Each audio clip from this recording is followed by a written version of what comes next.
mas eu quero compartilhar uma palavra com vocês que está lá em Primeira Reis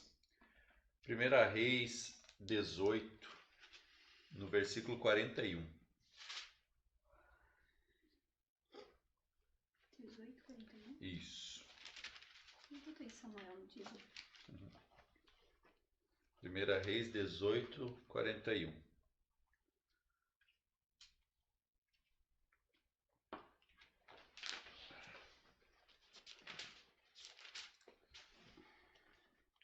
Diz assim: Em seguida orientou Elias a Acabe: Eis que agora pode subir, comer e beber, portanto já ouço o barulho da chuva que se aproxima. Enquanto Acabe caminhava para seu de jejum, Elias subiu ao cume do monte Carmelo, prostrou-se, inclinou-se até o chão e colocou o rosto entre os joelhos. Então ordenou ao seu servo: Sobe agora e olha para o oeste, para o lado do mar. Ele subiu, olhou e disse: Não há nada lá, Senhor. Mas Elias ordenou: Retorna ao mesmo lugar 7 vezes. Na 7ª vez exclamou o servo: Há uma nuvem que se levanta do mar, do tamanho da mão de um homem. Então Elias respondeu: Sobe, leva essa mensagem a Acabe, prepara o teu carro e desce, antes que a forte chuva te impeça de vir. Em pouco tempo, o céu se escureceu completamente com muitas nuvens, chegou a ventania e caiu uma grande chuva. Acabe subiu em seu carro e partiu apressadamente para Jezreel. Então o poder do Senhor derramou-se sobre Elias, e ele, prendendo sua capa com o cinto, correu com força extraordinária à frente de Acabe por todo o caminho até as portas da cidade de Jezreel. Amém, queridos? Queridos, eu quero compartilhar com vocês esse texto, que é um texto é, muito, né, é um texto muito conhecido, mas é um texto que nos leva a acreditar nos processos que o Senhor tem feito a gente viver, nos faz acreditar em tudo aquilo que o Senhor tem feito em nós e através de nós, nos faz acreditar em tudo que Deus tem preparado para nós desde que nós nos alinhemos com a sua vontade, né, com o seu propósito, a vontade do Senhor, os planos do Senhor, a vontade plena do Senhor. Quando nós nos alinhamos a isso, queridos, tem coisas preparadas para nós. Mas nós temos que aprender a lidar com os processos, queridos. Nós temos que aprender a lidar com alguns processos que, se nós seguirmos esses processos, queridos, verdadeiramente, nós colheremos tudo aquilo que as Escrituras nos prometem, tudo aquilo que as Escrituras nos trazem como sendo pertencentes àqueles que realmente são herdeiros do reino, né? E esse texto, por mais conhecido que seja, todos os dias ele traz para nós muitas palavras abençoadoras, né? Eu ouço sobre esse texto, né? Não só esse texto que a gente leu, mas o texto completo, desde o capítulo 17, né? Onde ele profetiza a Acabe que não ia cair orvalho nem chuva nos anos que seguiram, exceto mediante a palavra dele, né? A palavra do Senhor. Então, desde esse momento, queridos, Elias começou a viver alguns processos na sua vida. Muitas das vezes a gente não entende por que a gente está vivendo processos, mas a gente tem que compreender a palavra que o Senhor nos deu. Quando nós compreendemos a palavra que o Senhor nos deu, a direção que o Senhor nos deu, nós enfrentamos esses processos como parte do todo. Então, no capítulo 17, você vai ver Elias profetizando a Acabe que não iria chover somente mediante a palavra dele. Depois disso, a palavra do Senhor veio a Elias ordenando: retira daqui e vai para o leste e refugia-te perto do ribeiro de Querite e a leste do Jordão.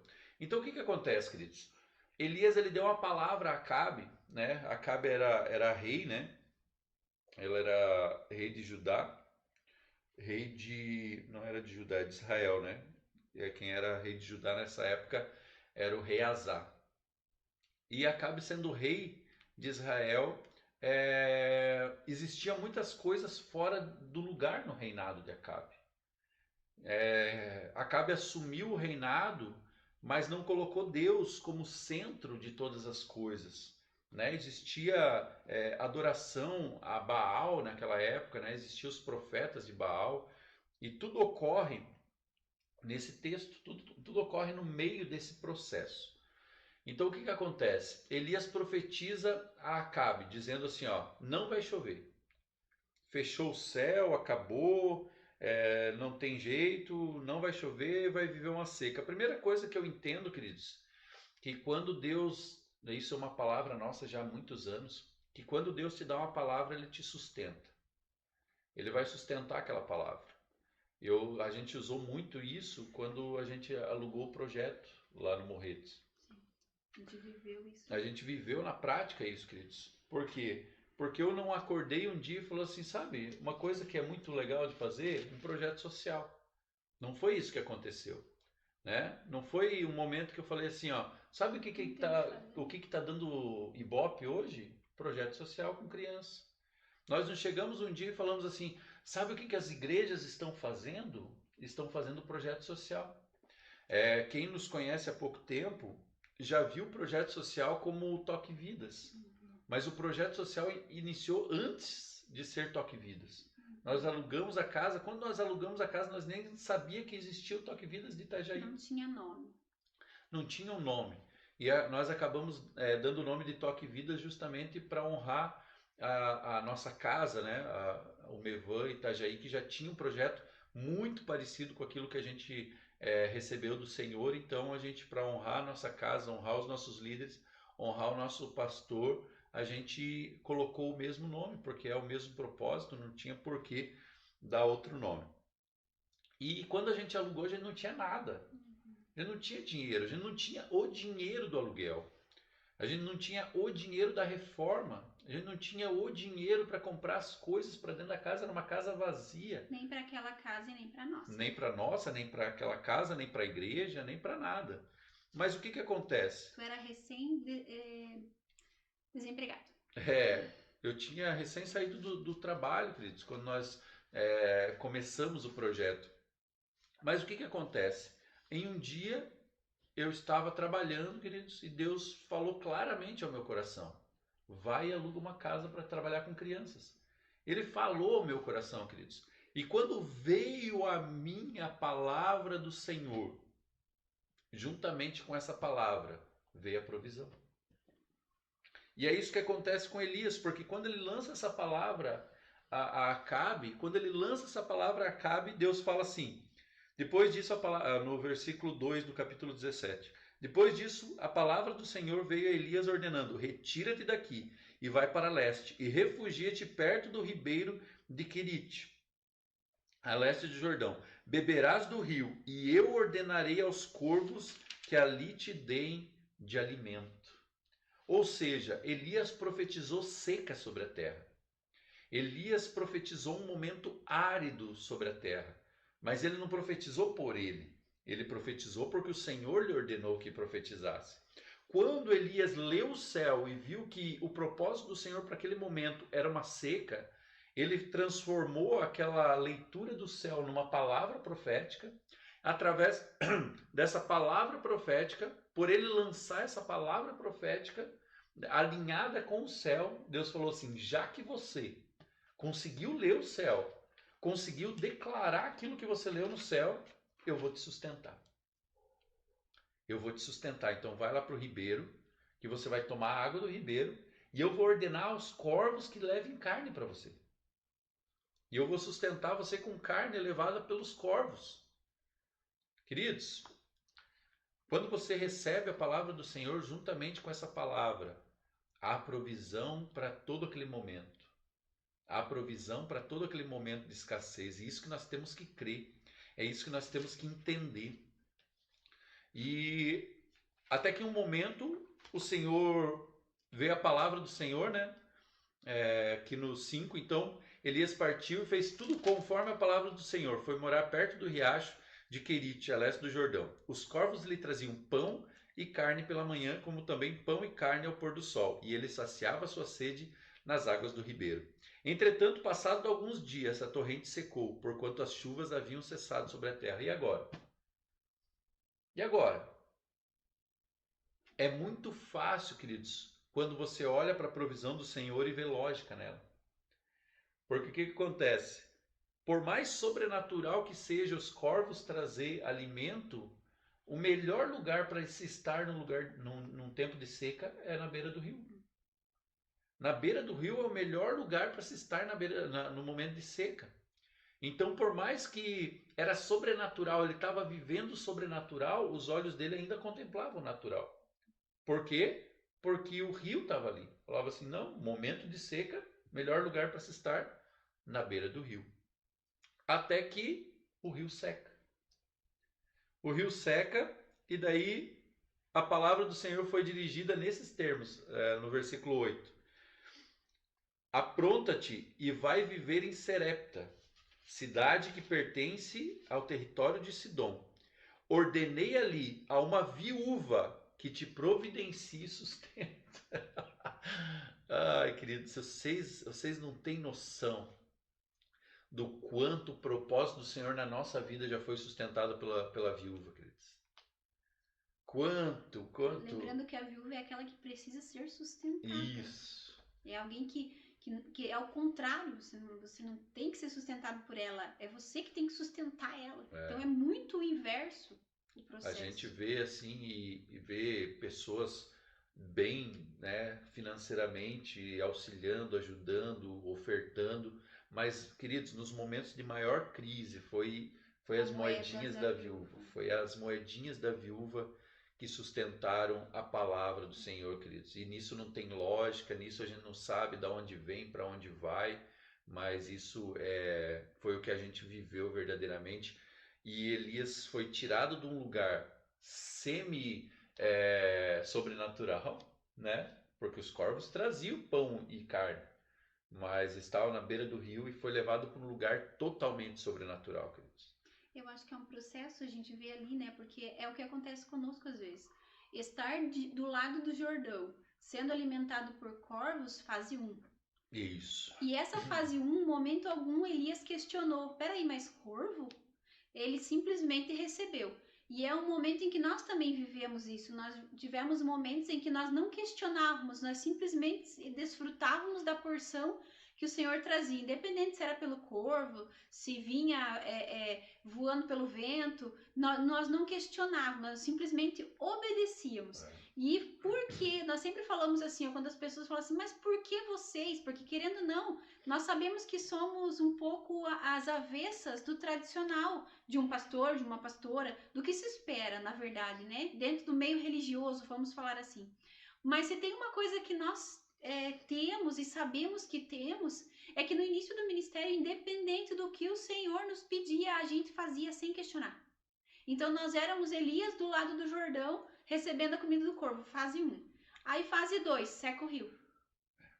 Acabou o rio. Nossos olhos já não podem contemplar aquilo. Aí já não tem mais, é um lugar mais profundo que o Senhor nos chamou. É quando nós estávamos ainda do ladinho do rio, quando o pastor ainda estava trabalhando, eu acho. Porque o trabalho do pastor não dava para pagar o aluguel, luz e água. Mas a comida era trazida pelo corvo. Era isso. E eu também trabalhava na época. Mas eu falava que eu acho que eu fui o corvo muitas vezes, porque o meu trabalho, o Senhor, eu trabalhava com arte gráfica, e o Senhor nunca me permitiu fazer um cartão gráfico meu. Nunca. Era o Senhor que trazia o cliente. Então era Deus que trazia na minha porta quando eu ia atender um cliente ou não. Então eu acho que eu fui o corvo nessas épocas aí. E o Senhor, isso quando não vinha do nada, que quando a gente via estava na nossa porta. Era um corvo sobrenatural mesmo. E aí secou o rio. E aí o Senhor nos levou realmente a viver a provisão da viúva. Eram momentos, queridos, que nós adentramos um projeto social para servir uma comunidade carente e fomos servidos por eles. Na verdade, assim, queridos, quando a gente lança uma palavra que a gente vê do Senhor, a gente responde por aquela palavra. As pessoas falam muito, a gente já ouviu tanto nos nossos anos de ministério, 12 anos já como pastores, a gente já ouviu tanto que a nossa palavra é muito dura. Mas sabe o que é interessante, queridos?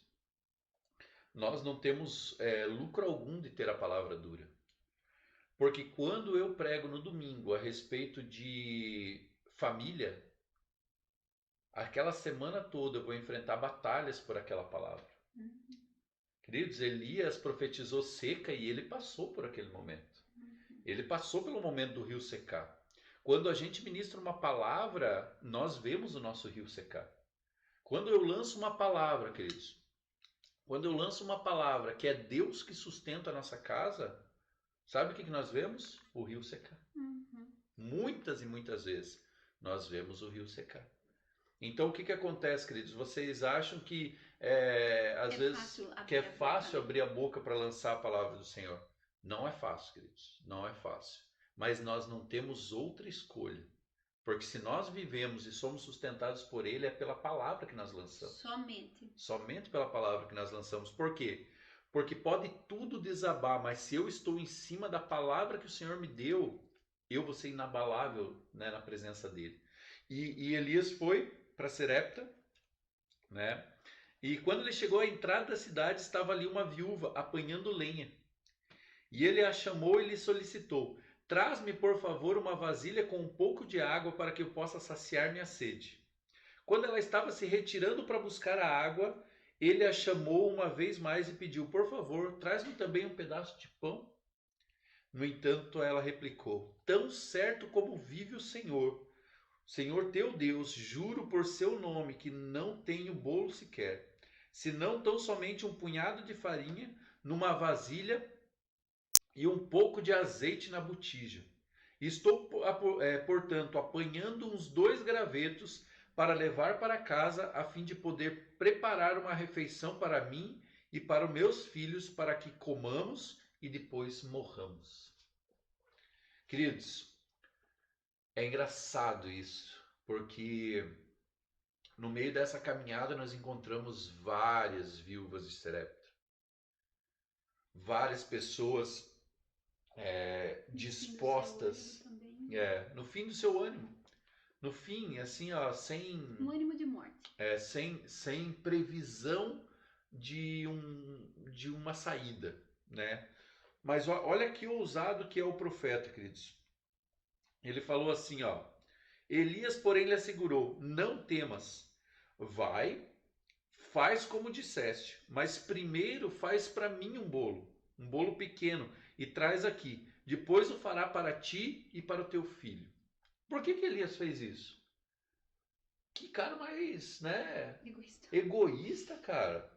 A mulher acabou de falar. A mulher acabou de falar que ela só tinha um pouquinho de farinha, um pouquinho de azeite. Ela estava catando uns gravetos para fazer um bolo para ela comer com seus filhos e morrer. E o cara fala assim: ah, você só tem um pouquinho de farinha? Faz primeiro para mim. Queridos, ele não era egoísta. Sabe o que ele sabia? Que o Senhor ia sustentar a palavra que ele carregava. Não tinha só a ver com ele. Não tinha só a ver com ele. Tinha a ver com aquela viúva. Queridos, tudo que nós falamos aqui não é para nos vangloriar, queridos. Longe disso. Até porque nós não temos nada para mostrar, queridos. Mas teve muitas viúvas que ofertaram o seu último bolo para nós. Viúvas que, né, no sentido figurado, lógico, né? Pessoas que nos serviram com aquilo que praticamente elas não tinham. Mas eu vou dizer uma coisa para vocês, queridos. Eu nunca vi uma dessas pessoas sair da nossa presença sem ter prosperado mais do que aquilo que ela entregou. E não é ofertar que você recebe, não tem a ver com isso, não tem a ver com barganho. Tem a ver com acreditar na palavra que nós carregamos. Participar, honrar e participar daquilo que a gente carrega. Porque quando o Senhor falou para Elias que uma viúva ia sustentar ele, Deus, quando falou uma viúva, Elias já sabia que era alguém que também precisava. Era alguém que também precisava ser sustentado, porque a viúva era alguém que não tinha o seu marido para ajudar na força da casa. Então, geralmente, era alguém que estava passando por necessidade, justamente por isso que a Bíblia manda atender as viúvas. Então, já era alguém necessitado. E então, é como se Elias soubesse que aquele momento era triunfante para a vida daquela mulher e para dele. quando ele, muitas vezes nós chegamos diante de pessoas que nós sabemos que a palavra que nós carregamos é triunfante para a vida daquela pessoa, para mudar a história. Como mudou a história dessa viúva, que depois eu creio que o pastor vai seguir lendo, mas mudou a história dessa viúva. E é isso que quando o pastor fala e nos emociona isso, é porque realmente nós vimos a glória do Senhor descer sobre a vida de muitas pessoas que não tinham nada, era um bolinho, mas confiaram aquilo, a palavra que nós carregamos, não é nem a nossa vida, mas a palavra que nós carregamos.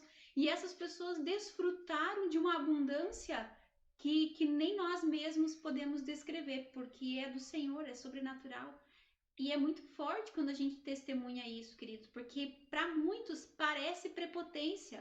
Para muitos parece que nós nos achamos, porque nós não nos achamos que nós falamos disso com temor. Porque realmente nós nunca vimos alguém que tenha confiado e cuidado de nós, porque nós somos cuidados, querido. Tem pessoas que cuidam da nossa vida com um zelo, que é o céu puro, manifesto. Pessoas que se preocupam com o que a gente está comendo, se a gente está comendo. Pessoas que se preocupam com o meu aluguel. Pessoas que se preocupam com o aluguel lá da igreja. Pessoas que se preocupam se a igreja está conseguindo se sustentar. Pessoas que nos perguntam como é que nós estamos, se eu tenho roupa, se a Alanis tem roupa, se o pastor tem roupa. Pessoas que se preocupam em cuidar de nós, mas não são pessoas ricas. São pessoas que estão perguntando assim, olha, eu vou perguntar porque eu reconheço o ministério e a vida de vocês, mas eu não tenho. Mas são pessoas que estão dispostas, se eu falar, olha, eu não tenho, e eu vou te dar o pouquinho que eu tenho. E são pessoas que vivem esse sobrenatural por Deus, querido, não por nós. Você tem uma coisa que nós ministramos pouco, a respeito de prosperidade. Por que, pastor? Nós não fazemos um momento de oferta na igreja, as pessoas ofertam na hora que elas desejam, que sentem no coração, e se sentir no coração, até porque isso tem que partir delas. Lógico que nós ensinamos sobre oferta, Nós nunca vamos negligenciar as escrituras, e se as escrituras falam, a gente também ensina, mas o momento da oferta na igreja é livre. Mas se alguém me perguntar hoje, falar assim, pastor, qual o segredo da prosperidade? Eu vou dizer uma coisa para você. Sustente a palavra na vida de alguém. Sustente a palavra na vida de alguém. Sustente a palavra na vida do teu pastor. Sustente a palavra na vida dele. Seja provedor da palavra. Essa mulher, ela viveu a prosperidade, nós vamos ler daqui. Ela viveu uma prosperidade sobrenatural. Por quê? Não porque ela estava sustentando o profeta. Não era por causa que ela estava sustentando o profeta. É porque ela estava sustentando a palavra do Senhor. Quando você oferta na igreja, você não está sustentando o ministério do pastor Tom, da pastora Mi. Você está sustentando a palavra que nós carregamos. Se você acha e deseja sustentar a nossa casa, queridos, você não vai ser próspero. Porque nós somos qualquer um. O valor que está em nós, queridos, não é nosso. O valor que está em nós é porque nós temos uma palavra do Senhor.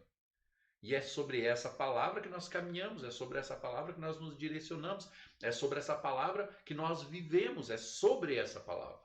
E quando você sustenta a palavra na vida de alguém, você é próspero. O Senhor te prospera, porque você não está fazendo para você. Como aquela mulher falou, o que seria dela se ela falasse, me desculpa, profeta, mas eu vou fazer como eu disse. Eu vou fazer um bolinho para os meus filhos. Sabe o que ia acontecer com ela? O que ela mesmo falou. Ela ia comer e morrer. Ela ia comer e morrer. Mas o que aconteceu? Ela obedeceu a palavra do profeta e falou assim, não, eu vou fazer. A vida dela estava destinada à sorte que ela tinha determinado. Mas a partir do momento que ela entrou debaixo da palavra do profeta, a sorte dela agora estava sobre a vida do profeta. Exatamente. E ela pôde participar daquilo que Deus estava fazendo na vida do profeta. Então, por isso que a palavra fala, aquele que honra na qualidade do profeta recebe o galardão do profeta. O que ela fez foi isso. Ela saiu da sorte da palavra dela, que era de morte, para entrar na palavra do profeta. Eu vou ler o versículo 13, que a gente já leu, e vou ler o 14 junto daí. Elias, porém, lhe assegurou, não temas, Vai, faz como disseste, mas primeiro faz para mim um bolo pequeno e traz aqui. Depois o fará para ti e para teu filho. Portanto, assim diz o Senhor, Deus de Israel: a farinha da vasilha não se esgotará, e o azeite da botija jamais faltará, até o dia que o Senhor fizer chover sobre a terra.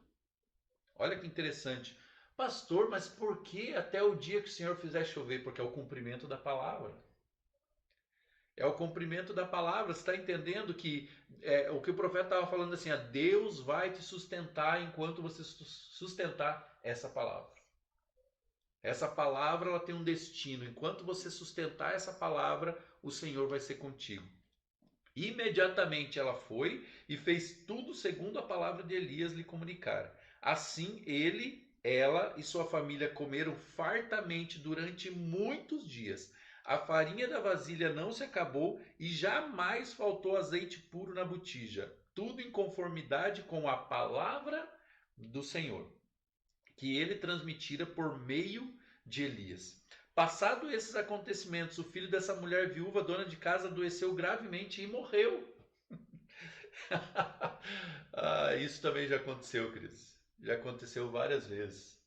De a pessoa que estava se dedicando a sustentar uma palavra sobre a nossa vida sofrer alguma coisa. A pessoa nos emprestar o carro e depois que a gente entrega o carro, ela estraga o carro. A pessoa ofertar e no outro dia perde o trabalho. Oferta para nós num dia, no outro dia bate o carro. Bate o carro. Querido, já aconteceu. E daí o que aconteceu? Então ela reclamou a Elias: que foi que eu te fiz de mal? E é exatamente isso, queridos. Não importa o quanto você abençoe as pessoas, né? Não importa o quanto você abençoe as pessoas. Quando chega num momento desse, é difícil a pessoa não pensar. E, queridos, nós nem estamos julgando isso, porque é muito difícil mesmo. É difícil mesmo. Então ela reclamou a Elias: que foi que eu fiz de mal, ó homem de Deus? Vieste para condenar-me pelo meu pecado e matar meu filho? Ao que Elias lhe rogou: dá-me o teu filho. Tomando gentilmente sobre os braços dela, levou-o para o quarto de cima, onde estava hospedado, e colocou-o sobre o leito. Em seguida clamou ao Senhor: ó Deus, até esta generosa viúva que me hospeda, tu queres afligir fazendo seu filho morrer? Então ele se deitou sobre o menino 3 vezes e suplicou ao Senhor: ó Senhor, meu Senhor Deus, faz voltar a vida a este menino. E o Senhor ouviu o clamor de Elias. A vida retornou ao menino e ele viveu. Agora eu pergunto para você mais uma vez: por quê? Por que ele viveu? Porque sobre Elias estava uma autoridade sobre a palavra que ele carregava. Então a autoridade. E ela foi para ele. Ela foi para ele. Então o que acontece? Queridos, entenda o seguinte: se Deus colocou você sobre a nossa tutela pastoral, o Senhor nos deu autoridade para abençoar a vida de vocês. E devolver vida muitas vezes em áreas que talvez, mesmo caminhando conosco, você fala assim, poxa, eu estou caminhando com os pastores e está acontecendo tal coisa. Venha para nós, porque foi o que a viúva fez. Foi até ele e falou assim, o que está acontecendo? Ela foi para o pastor dela, que era o Elias. E daí, segundo a palavra que Elias recebeu de ser sustentada por ela, ele foi diante do Senhor. Ele tinha esse acesso ao Senhor por quê? Porque ele era detentor de uma palavra. E aquela viúva estava submissa àquela palavra. Você está entendendo? Ela reconhecia a porção sobre a vida de Elias, por isso que ela falou assim, ó, por que aconteceu isso? Porque ela sabia que se aconteceu, Elias ele estava sabendo, porque ela honrava até a conexão de Elias com Deus. E daí diz assim, ó, então Elias levou o menino para baixo, entregou-o à mãe e disse: olha, teu filho está vivo. A mulher respondeu prontamente a Elias: agora sei que tu és um homem de Deus e que a palavra do Senhor proferida por tua boca é toda verdadeira. Você está entendendo, queridos? Você está entendendo o que Deus tem feito sobre a vida de Elias e por que, né? Por que ele tem feito isso? Por que ele tem feito essa questão de sustentar, de multiplicar, de cuidar da vida da viúva? Porque verdadeiramente, queridos, verdadeiramente A palavra que o profeta carregava trazia tanto a ele quanto àqueles que cooperavam para essa palavra bênçãos sem medida do Senhor. Claro que eu não vou comentar o texto todo, senão a gente vai ficar aqui a noite inteira. Mas então Elias vai a Acabe novamente. Acabe tá bravo com Elias, né? Jezabel começa a perseguir os profetas do Senhor. Obadias guarda os profetas, né, numa caverna. Obadias guarda numa caverna e sustenta com pão e água, né, esses profetas do Senhor. Então, Elias, pulando um pouco da história, depois você pode ler, querido, 17, 18 até o 19 ali, a história completa. Então, Elias, ele vai a Acabe para quê? Para colocar as coisas em ordem. Para colocar as coisas em ordem, né? Lembra que Acabe era o rei cujo qual Elias profetizou. E ele foi a Acabe e falou assim: você quer que cesse essas coisas? Você quer que pare essas coisas? Você precisa tirar a idolatria da tua vida. Você precisa tirar os ídolos do reino de Israel. Porque o reino de Israel é um reino que pertence ao Senhor. É um reino que pertence realmente ao Senhor. Então, todo mundo conhece a história, né? Elias desafiou os profetas de Baal. Elias desafiou os profetas de Baal a estarem no monte, né? Todo mundo conhece a história, né? Para sacrificar e falou assim: o Deus que primeiro responder com fogo, O famoso duelo. Esse vai ser o Deus verdadeiro. E assim aconteceu. Né? Os profetas de Baal clamaram a Baal, mas Baal não respondeu com fogo. Elias zombou deles, falando assim: gritem mais alto, quem sabe, né, Baal está dormindo e tal. E Elias orou ao Senhor e o fogo desceu. Perseguiu os profetas de Baal e eliminaram todos. E serviram, aquele povo voltou a servir a Deus. Quando aquele povo, né, voltou para Deus, Elias proferiu essa palavra que nós lemos no começo. Em seguida orientou Elias a Acabe: eis que agora pode subir, comer e beber, porquanto já ouço barulho de chuva. Que barulho era esse? Que barulho que era esse? Que barulho era esse que Elias ouvia, sendo que não tinha chuva? Sabe qual que era o barulho? Era o princípio do cumprimento da palavra do Senhor. Ele falou assim, ó: eu vi os profetas serem derrubados, eu vi altares sendo derrubados, e isso para mim é um sinal que a chuva já está vindo. Se o propósito que Deus tinha sobre a tua vida, Acabe, eu estou parafraseando aqui para que a gente possa entender.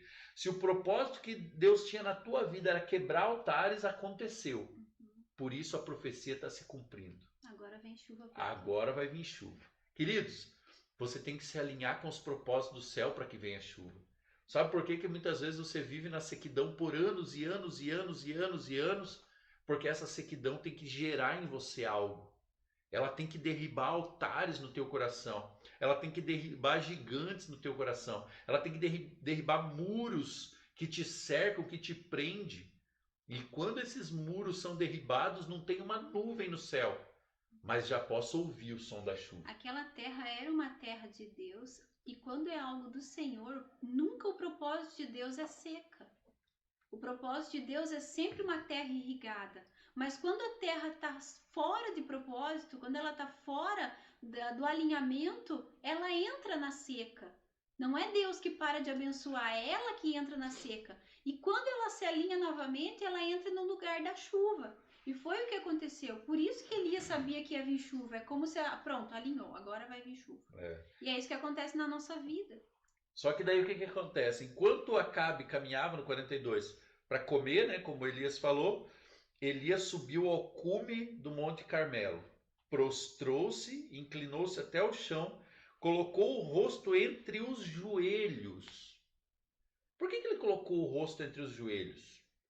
Né? Por que ele não dobrou o joelho no chão? Né? Por que ele colocou o rosto entre os joelhos? Para quem não consegue visualizar, ele ficou de cócoras. É como se ele ficasse de cócoras com a cabeça junto aos joelhos. Por que ele fez isso? porque essa posição era a posição que as mulheres, as filhas de Israel, tinham seus bebês. Era nessa posição que elas tinham os seus bebês. Então Elias, aquela palavra que ele carregava, agora ele tinha que fazer ela nascer.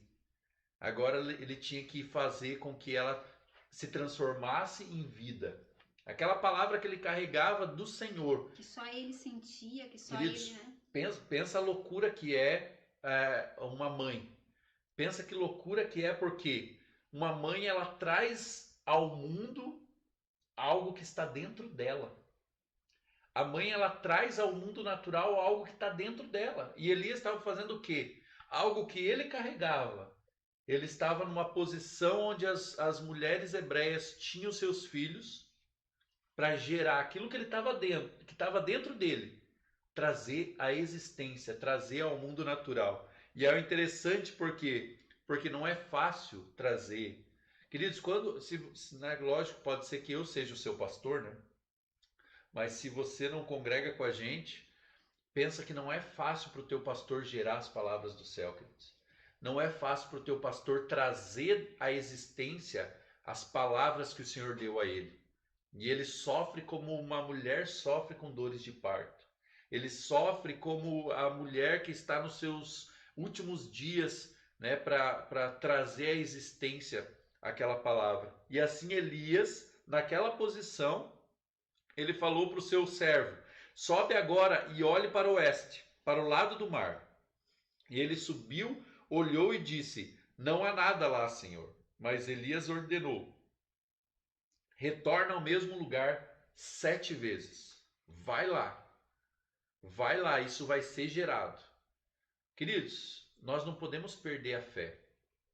A palavra do Senhor em nós, né, assim como uma mulher grávida, Ela não desiste do parto. ela não desiste do parto. Por quê? Porque a Bíblia fala que se o Senhor abriu a madre, por que ele não vai fazer nascer?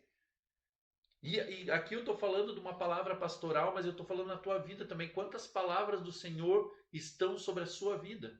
Quantas palavras o Senhor direcionou sobre a tua vida? Sabe por que ainda não aconteceu? Porque você não fez nascer. E olha que de parto nós entendemos, porque o meu trabalho de parto faltou 5 minutos para completar 24 horas de sofrimento intenso, o qual o pastor acompanhou o processo todo e ajudou o meu parto. Porque faltavam enfermeiras e o pastor, então, de parto a gente entende. Você já viu algum filme?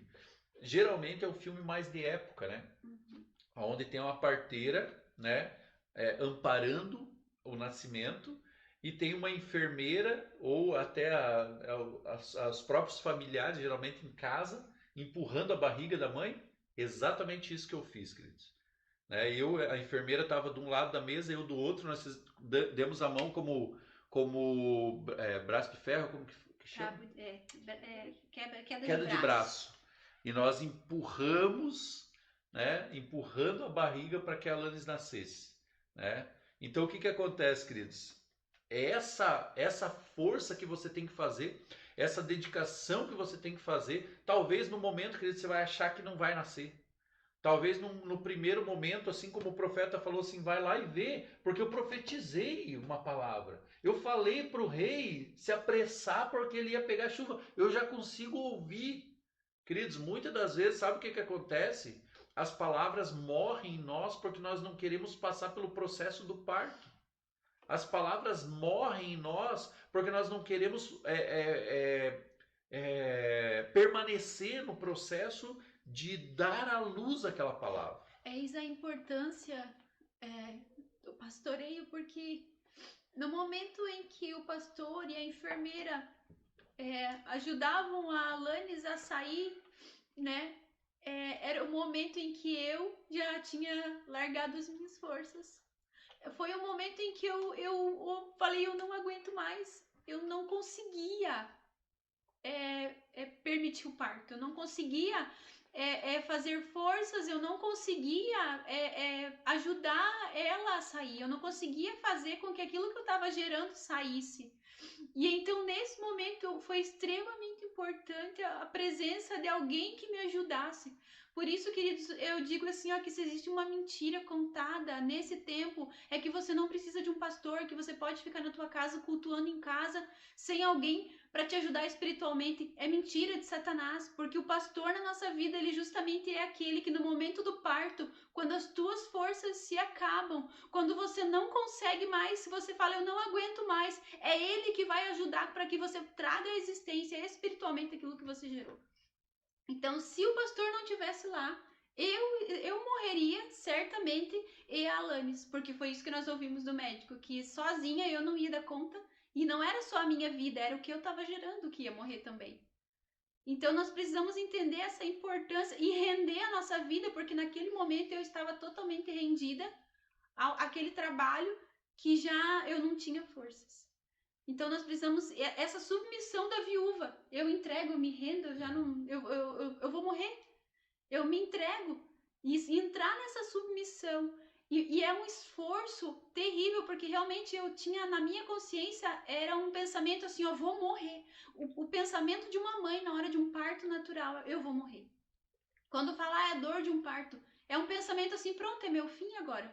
Mas na verdade não é o fim, queridos, é o momento de uma nova vida nascer. E para isso, eu também precisei morrer, na verdade, porque não nasce só um bebê. Se esquecem disso, né? Nasce também uma mãe, nasce uma família. Então são vários nascimentos ali, não é só um bebê que nasce, né? Hoje até eu mandei uma mensagem para a Lu, do Bonadeu, essa casa maravilhosa que recebeu o Samuel. Tá assistindo, Lu? Tá assistindo, Lu? Eu não perguntei só como é que tá o Samuel, porque o Samuel é uma nova vida que chega, mas nasceu uma mãe, nasceu um pai, e eu quero saber como é que tá essa mãe, como é que tá esse pai. Então, às vezes a gente acha que é só aquilo que nasceu, não, é uma casa que nunca mais vai ser a mesma. É uma casa que se transformou com a chegada do nascimento do Samuel. E assim também, quando o Senhor ele te leva a um parto espiritual, querido, não é só aquilo que está nascendo, é toda a casa que é transformada, é você que é transformado, porque o interior de uma mãe nunca mais é o mesmo, o psicológico da mãe nunca mais é o mesmo. Eu falo que depois que a Alanis nasceu, eu senti que a minha voz mudou. Eu senti isso. É como se alguma coisa tivesse acontecido dentro e fora de mim. E sem contar que para o pai, né? A mãe carrega por 9 meses, o pai ele nasce em parto, quando ele se depara com aquilo que sai. E aí então o pai entra num outro processo que às vezes também é ignorado. Porque tudo se transforma à nossa volta, né? Eu sei que a Lu talvez ia ilustrar melhor isso, porque ela tá justamente dentro dessa situação. Ela tá falando que é verdade. É verdade, mas é maravilhoso isso. E por mais que as pessoas elas estão voltadas para aquilo que nasceu, a gente precisa entender que espiritualmente o ambiente é todo outro. Elias ordenou ao seu servo, sobe agora e olha para o oeste, para o lado do mar. Ele subiu, olhou e disse, não há nada lá, Senhor. Mas Elias ordenou, retorna ao mesmo lugar 7 vezes. Na 7ª vez exclamou o servo, há uma nuvem que se levanta do mar, mas do tamanho da mão de um homem. Então Elias respondeu.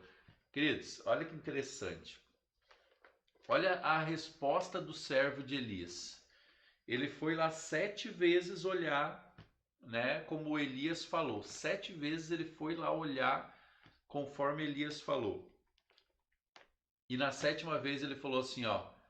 Eu consigo ver uma nuvem, mas essa nuvem é do tamanho da mão de um homem. Ele fala até, mas essa nuvem é do tamanho da mão de um homem, ó. Há uma nuvem que se levanta do mar, mas do tamanho da mão de um homem. Ou seja, o servo falou assim, essa chuvarada que você está vendo aí, eu não estou vendo. Eu estou vendo uma nuvem do tamanho da mão de um homem. E o que Elias falou? Então Elias respondeu, sobe e leva essa mensagem a Acabe. Prepara o teu carro e desce, antes que a forte chuva te impeça de vir. Sabe o que eu aprendo com isso, queridos? Eu aprendo que nós não precisamos esperar grandes sinais para entender que a palavra do Senhor está se cumprindo em nós, queridos. Nós não precisamos de grandes movimentos, de grandes terremotos, de grandes situações para ver que a palavra do Senhor está se cumprindo em nós. Nós temos que entender, queridos, que nas pequenas coisas que já sinalizam uma transformação, nós devemos crer que a palavra do Senhor vai se cumprir através daquilo dali, dessas pequenas coisas. Em pouco tempo, daí que diz na 7ª, exclamou, né? Sobe e leva essa mensagem a cabo. Prepara o teu carro e desce antes que a forte chuva te impeça de vir. Em pouco tempo, o céu se escureceu completamente com muitas nuvens. Chegou a ventania e caiu uma grande chuva. Acabe subiu em seu carro e partiu apressadamente para Jezreel. Então o poder do Senhor derramou-se sobre Elias, e ele, prendendo sua capa com o cinto, correu com força extraordinária à frente de Acabe, por todo o caminho até as portas de Jezreel. Queridos, para a gente encerrar aqui, eu vejo que tem pessoas entrando ainda. Se você não pegou essa última parte, você pode voltar depois do vídeo para assistir. O que eu vejo aqui é que quando a palavra do Senhor se cumpre, queridos, nós conseguimos nos mover de uma forma sobrenatural. Primeiro, nós carregamos algo sobrenatural. E aquilo que nós carregamos transforma sobrenaturalmente o ambiente que nós vivemos. Mas quando nós trazemos à existência aquilo que é sobrenatural, o sobrenatural se aposta de quem nós somos. Sabe o que essa palavra diz, queridos? Vou trocar em miúdos. Quer dizer que quando Elias gerou aquela palavra, a Bíblia diz que ele amarrou a sua capa com o cinto e correu de uma forma sobrenatural, que ele chegou antes de Acabe às portas de Jezreel. Acabe estava no seu carro, com seus cavalos, o carro oficial do rei, mas Elias chegou primeiro. Queridos, o que eu vejo é que quando nós passamos pelos processos do Senhor e aprendemos com os processos do Senhor e geramos não aquilo que é nosso, mas geramos aquilo que é o Senhor que proporcionou, o Senhor se apodera de nós e nós conseguimos ir mais longe, e nós conseguimos enxergar além, e nós conseguimos ver aquilo que ninguém mais vê. Nós conseguimos chegar primeiro a lugares que ninguém ainda chegou. Por isso, queridos, o propósito que você deseja, aquilo que você quer está no processo. Aquilo que você anseia, aquilo que você deseja está no processo. Aquilo que você deseja não está nas tuas mãos, não está na tua força. Está em gerar a palavra que o Senhor deu para você. Amém, querido?